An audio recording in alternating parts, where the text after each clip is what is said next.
Seorang wanita diculik, mendang lampu belakang mobil, lalu mengeluarkan tangan. Terus-terusan meminta tolong.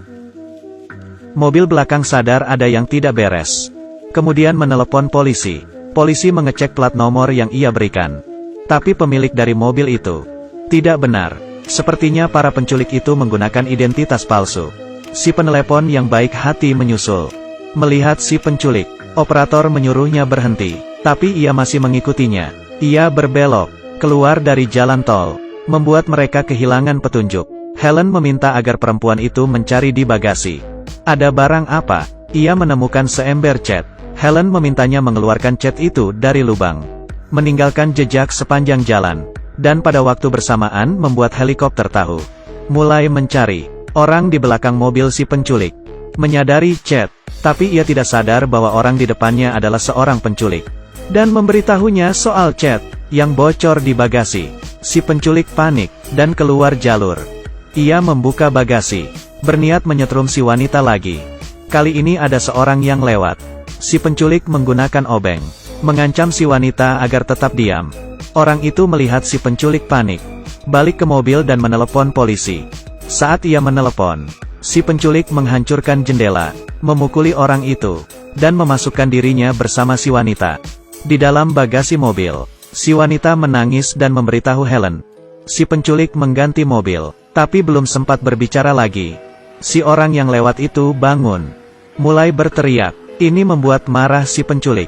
Ia berhenti, menusuk orang itu hingga mati. Lihat dengan matamu sendiri, si wanita berkata dengan putus asa. Tapi Helen tidak mau menyerah. Ia menyemangatinya, mengambil dompet dari mayat pria itu. Melihat identitasnya, Helen berhasil menemukan plat nomornya. Pada saat yang bersamaan, polisi menemukan mobil yang ditinggalkan si penculik. Walau sidik jari yang ditinggalkan membuat mereka menemukan alamatnya, tapi istri si penculik sepertinya tidak tahu akan kasus penculikan ini. Polisi menemukan si penculik memiliki sebuah peternakan dan langsung menuju ke sana. Di lain sisi, si penculik sampai di pom bensin. Wanita itu cemas, memanjat ke tempat duduk belakang dari bagasi. Tapi ia hanya bisa merangkak separuh badan saja. Ia melambaikan tangan, berteriak agar staf membantu dirinya. Akhirnya disadari si staf. Ia menghampiri si penculik dengan pisau, sembari mencoba membuka pintu mobil. Tapi si penculik langsung mengincar dirinya, menyemprotkan dirinya dengan bensin. Si penculik melempar korek api, dan si staf terbakar. Ia membuka bagasi lagi, memukul si wanita. Helen kehilangan kontak dengannya. Setelah beberapa saat sampai di peternakan.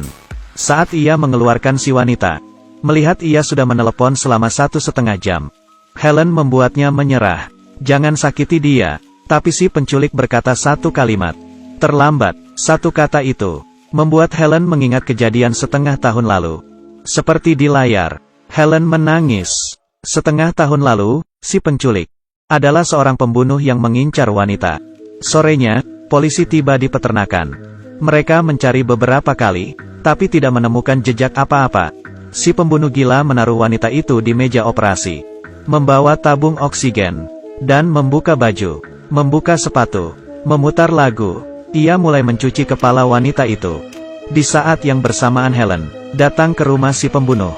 Dengan hati-hati, mencari, menemukan basemen tersembunyi. Ia ingin memanggil polisi, tapi handphonenya malah terjatuh. Di basemen tidak ada sinyal. Demi menyelamatkan wanita itu, Helen pelan-pelan menuruni tangga masuk. Dengan hati-hati mencari di ruangan, si pembunuh muncul. Helen langsung bersembunyi. Si pembunuh juga hilang. Ada darah di mana-mana. Helen bersembunyi di lemari dan tidak berani keluar. Melalui celah, ia melihat si pembunuh mengambil wig, menciumnya. Kali ini Helen sangat ketakutan. Itu bukan rambut palsu, tapi rambut orang sungguhan. Ternyata ia membunuh kakaknya. Dulu memiliki rambut pirang yang cantik. Kemudian tidak lama ia meninggal. Dan itu membuatnya mulai jadi pembunuh. Dan mengincar gadis pirang, mengoleksi rambut. Kali ini tampaknya ia berhasil menemukan Helen. Pelan-pelan menghampirinya. Helen bernapas. Untungnya si pembunuh hanya mengambil baju saja, menciumnya dan kemudian pergi. Ia kembali ke ruangan operasi tadi, mengambil pisau kecil, bersiap memotong kulit kepala si wanita, sebagai koleksi baru.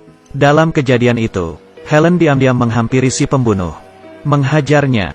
Ketika ia memukulnya, si pembunuh langsung bangun, mendorong Helen ke kolam, berencana membuatnya mati tenggelam. Si wanita memukul si pembunuh tepat waktu. Sekarang mereka berdua berlari, tidak terkejar. Tiba-tiba si pembunuh berteriak, "Sekali lagi kamu lolos dariku." Helen menendangnya. Mereka akhirnya aman. Helen yang kaget mengeluarkan handphone, berencana memanggil polisi. Si wanita menghentikannya. Helen tahu apa yang harus dilakukan. Mereka mengikat si pembunuh dan menaruhnya di ruangan rahasia, berencana membuatnya jera. Muka si pembunuh akhirnya menunjukkan rasa takut. Ia meminta ampun. Tapi Helen menengok, berkata dengan dingin, "Sudah terlambat.